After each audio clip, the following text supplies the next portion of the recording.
I thought this was great, man. Love seeing Samoa Joe back on my TV. Fantastic. Next up was CM Punk back in the ring with Tony Schiavone and his red bag. Man, they should have added a red bag to that. We got to find a little miniature red bag. Like, I'll find a little mini red Santa bag. We're going to add it to that. Well, so I don't remember knowing this beforehand, but it has a little dog collar from the MJF CM Punk promo when CM Punk I is sitting in the ring saying, "Will you be my Valentine?" I don't remember that either. Yeah, no, it's so if you look, it's Yeah, right I see there. it. Yeah, that's awesome. So it's got it's even like a little bit of a moment, you know. I love this thing. This thing is absolutely incredible. Oh man, I think I'm gonna contact him back and be like, "All right, charge my new card." Yeah, Because I fully recommend it. You should definitely one. Um, so so yeah, speaking of which, CM Punk yeah, comes go right out ahead, man. to a, to a new shirt, which I really want that shirt. I like on the back. It's like I'm a collider. It's a really good shirt. And so Tony Schiavone asks him, he's like, "What's in the bag?" Which, like, I guess Tony just hasn't been listening to CM Yeah, for the last month and a half. CM Punk says there's been a whole hell of a lot of things going on in AEW. He says, "Hell, there's a lot of things going on Collision." He's like, "But first, how we doing, Hartford? I always make my towns. I just got here 2 hours ago, but I will always show up for the people in the building." And I wasn't sure if that was a knock at someone specific, I was but it, literally gonna ask you that. I was gonna say, do you think that was a knock at somebody? Because it felt like maybe at Max. I mean, like thinking about it, anyone that Punk would have a problem with, I can't off the top of my head think of anyone who like skipped a show like that. I I mean, mean, he could be talking to the elite because they're not there every week, but like that would be a little ridiculous to say that about like them. You know? yeah, but again, I mean, I think at this point we are in it's a work Absolutely, territory. absolutely. Um, so him saying that makes sense because he also says that, there are issues going on in Collision, things that no one wants to meet head on. He says, number one, Wembley Stadium. Why am I the first wrestler to mention Wembley Stadium? Maybe I'll wrestle on the card. Maybe we'll know by the end of the night. We did not find out by the end of the night, but the That fact was is, Punk is getting the ball rolling. that was a shot at Tony right there because I watched that again today. I actually this was one of the first times I've ever watched a show twice. I watched Collision again today, Yeah. and he said maybe we'll find out by the end of the night. Who knows? And he kind of said it sarcastically. That was definitely a shot at Tony for not having the card put out there yet, or at Yeah, least he people talks talking about about it.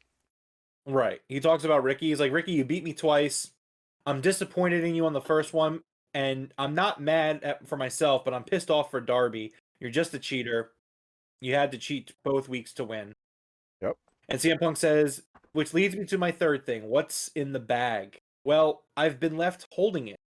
He says, responsibility sucks because sometimes you gotta do things that you don't want to do because you are the only adult in the room. And I lost my shit Did you when see he said, Discord? What I put? no, I I didn't see knew it. you What'd you didn't say? go back. So right after that line, I wrote Rome is going to have a heart attack when he sees this. Yeah, okay, yeah. I lost my shit. I absolutely did, where I was just like, "Oh, it's such a great line. I love it." And he goes on. He's like, "I said it when I first returned. I'm not gonna be nice anymore. The truth doesn't care if you're nice or right or wrong, which I am right, by the way," says CM, which he is. That's just because he Now, perfect. Look at when him back he pulled that belt out of that bag, I mean, we knew that it was in there. The crowd knew what was in there, but they reacted so perfectly to him there. revealing that belt. Right at first, there's just like, there's almost a silence, and you hear just a few boos start, and then they just erupt in cheering. Like, I loved this reaction from the Oh crowd. yeah. I thought it was freaking awesome. So and then so CM Punk, yes, like you said, he takes the world championship out and he says, "No one's beaten me for this." He's like, "This is my championship that I never lost. I never lost in a title match. It has my name on it, it has my blood on it. I earned this title." And I mean, look, there was a lot of discourse here where like whether that was dumb or not. Like I know Ed and I were like going back and forth today. I don't see it as that big of a deal because Ed was like, well, as soon as Ricky beat Punk, like that was it. It kind of ruined the story. And I would argue no, because the way they set it up is that Punk never lost it in a title match. I mean, champions not every, champions wrestle, and not every match that they wrestle is a title match. So, you know what I mean? Like we literally just a month ago had MJF and Adam Cole fighting in an eliminator match, which is a non-title match. So, Yeah. I mean, I don't see an issue with it. CM Punk says that this belt is his and he will be defending it. Um, he drops the belt to the ground, grabs a can of spray paint, and sprays a giant black X on the belt. He says that he is going to put his symbol on the belt. This X has represented him since 1997. It means that he is straight edge, which means he's better than you. Um, Loved it. I absolutely loved I this loved part how where he said this belt has my name on it, it has my blood on it, and now it has my symbol on it. I was like, yes. yeah, and again, it's just like, and then he kind of dips into that heel character where he's like, I'm better than you. Like that's what this means. That's what the symbol means. It's what I stand for. I am better than you. Better than every single one of you in this company, in this industry. Which he also goes on to say that he's like, this belt's mine. I earned it. It's not stolen. Unlike my catchphrase, which again just made me laugh. Just because obviously MJF says like I'm better than you, and like people are always saying they're the best in the world. I Just thought that was a shot at Jericho. I thought CM Punk was shooting at Jericho right there. well, that's what I mean. I took it as it was a shot at Jericho, but I also kind of low key took it as a shot of MJF because MJF took the devil thing from Yep, yep, Punk. He took, you know what I mean? Like he's taken things that Punk's done yep. because he's such a student of Punk's work that it makes sense. But And the only problem is both of them are in the company at the same time. Coach Nick says this made him think of Hogan immediately when Hogan did the whole NWO thing, and obviously I think that might be what we all thought here. I mean, it Oh, really for gave sure. that vibe like tremendously. It definitely gives off NWO vibes, which Yeah, if they're going for this Collision versus Dynamite Civil War storyline, this is absolutely the route they want to go.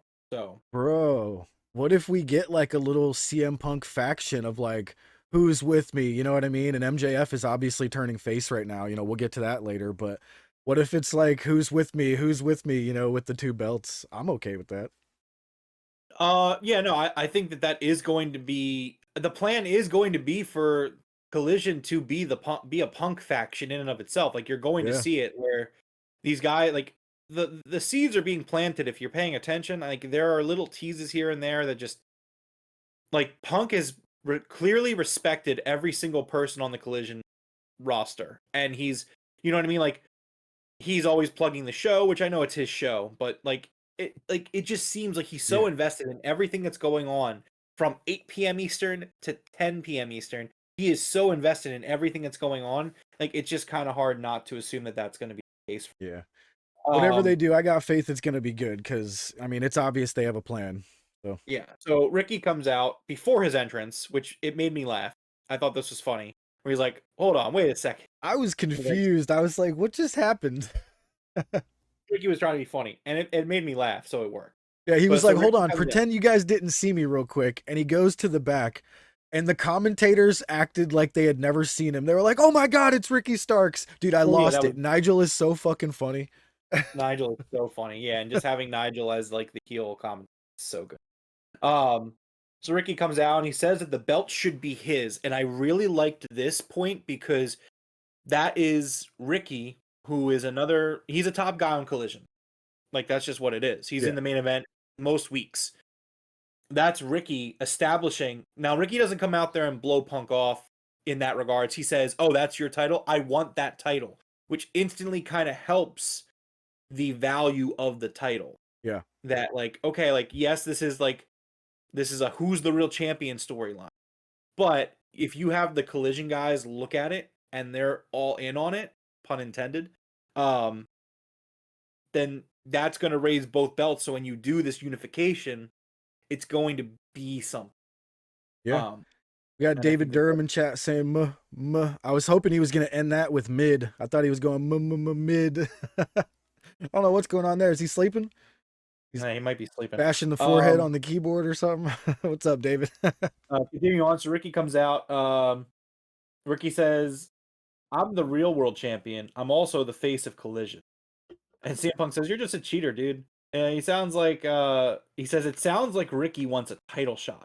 So they set up for a title match, and Punk says, "Well, you've cheated, and I don't blame the referees. They're just doing their job. But the referees are really the ones who have been beating me." Which, again, I love this low key kind of like gaslighting. Like I haven't lost. Like I have lost, but I haven't. And so Punk says that he wants to name a special guest referee, which Ricky accepts. And he says, "You don't have any friends. You got to dig into your past. Maybe go to Stanford and grab someone." Crowd loved that one. Such a Oh, great. so good. But then the title match is set for next week, and CM Punk announces that Ricky the Dragon Steamboat will be the referee. Ricky has ties to CM Punk from his ROE. Yeah, so I was gonna say here that Ricky Starks kind of represented the fans that said like, well, Ricky's already beat CM Punk. Why does he still have the red bag? You know what I mean? I was like, Ricky Starks was being you in this promo. He was like, what you have is mine now. He's like, that bag should be mine. So I'm like, I can't believe. So this is where I was like, I can't believe people have so much of a problem with this story that's going right here. Because Ricky was literally being you. Like, if you're the person that had a problem with this storyline, Ricky was you here being like, that belt should be mine. I've beaten you twice. And then CM Punk responded with, but you're just a cheater. And the match wasn't for the belt. You know what I mean? There was no, Yeah, and like it wasn't on the line. I really don't get why that's such a big hurdle for people to get over. Like again, like Now, he's not here. let's I'm not be trying to fair. throw him under the bus, Let's but- be fair. We do make fun of the E when they do so many of those non-title matches, right? But it's rarely done here, and it's not like, I don't know. That's my defense. That's all I can say. I just, especially when you know that AEW generally has bigger picture on the mind, like Yeah. to the point where we criticize the show sometimes, where it's just like, man, they have this plan and they're really sticking to it, even if it's sometimes it's a bit of a like, well, what's going on with this angle? And then like we're getting something where it clearly seems like this is going to be built. This thing has wheels. Like we're going to be doing this for a while, and people are just like, oh, this is stupid. And like, look, I get it if you don't like Punk. I get it. well, I definitely get it if you don't like Punk, because Yeah. then you just don't like it no matter how good it is. But my thing with it is like, for the record, I don't think that they should have two world champions all the time. If this is the long-term answer, which we have to see how long this goes, we have to see what happens. If like we're sitting here a year from now and like this is clearly just the plan for them to have two world champions, which the fact that it's not a new belt should tell you that it's like, Yeah.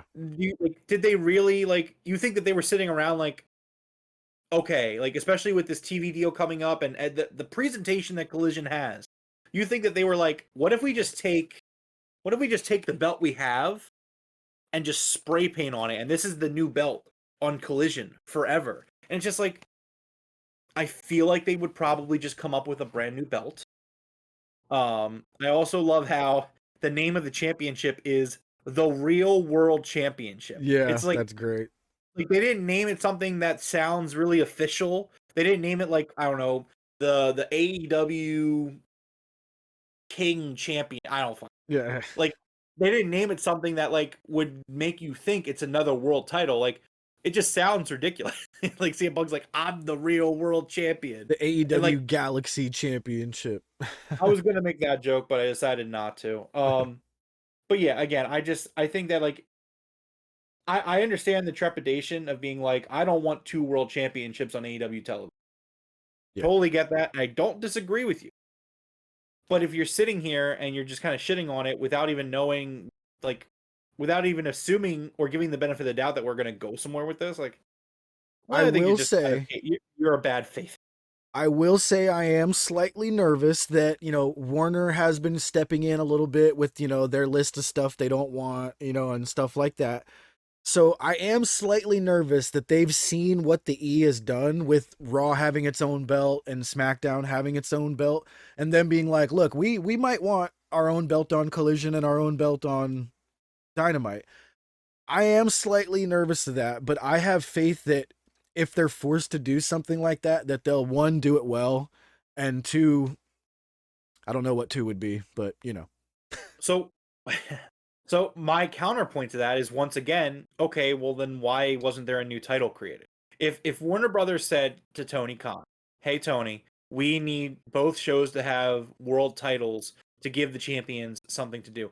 Mind you, they've already made it clear that champions are crossing over shows. Like MJF was on Collision last. Yep.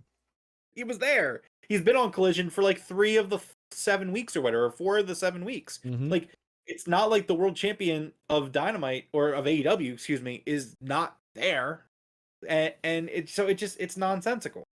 And then again, like you don't think that WBD or Tony Khan or CM Punk or any of these people that are in like these top decision making positions aren't like, well, let's make a new belt. Like, no, this is clearly, and like I saw a really interesting theory. People are saying like if you look at where he spray paints the X, it's over the E, which is the elite on the belt, which I also think that like, well, where else are you going to spray the X except for the dead center? But that also Yeah. kind of makes you look at the belt differently, where it's like, oh yeah, I guess the elite are the center of the belt as they Yeah. are the center of the company. I But think I think that was just an awesome coincidence that they knew it yeah, beforehand. They were like, this is gonna look great. It's right across the E. You know what I mean? But it was just a coincidence that it was gonna be that way no matter what. yeah, I think that the way Punk sprays it, it really fits that E specifically. Yeah. Um, but yeah, I just think that like if you're not looking at the bigger picture, Bro, I immediately when I watched that, when he was spray painting the X across the belt, did you immediately imagine the elite sitting on a couch watching that and being fucking livid? I mean, yeah, but again, I do think that we're just working. Like, I legit had them all sitting on a big ass couch and being like, "What the?" Like in my head, it was hilarious to me. Like yeah, I mean, yeah, I think it was great. I absolutely love this segment. I thought it was great. It sets up for yeah, next week. Interesting that they're doing the match next week because I thought that they were setting up for All In Starks versus Punk for the real world champion, but that's not what they're doing. So no, yeah. We'll see where again, they go with I'm that, but I really like the choice for the special referee, Ricky Steamboat. You know, everybody knows he was just an absolute top notch guy. He will not be doing anything shady in the match. right. That would be the craziest turn ever if Ricky Steamboat went like a 60-year career without being a bad guy or being a heel and pulls off something heel here in AEW. That would be freaking. That'd be nuts, dude. That would be wild.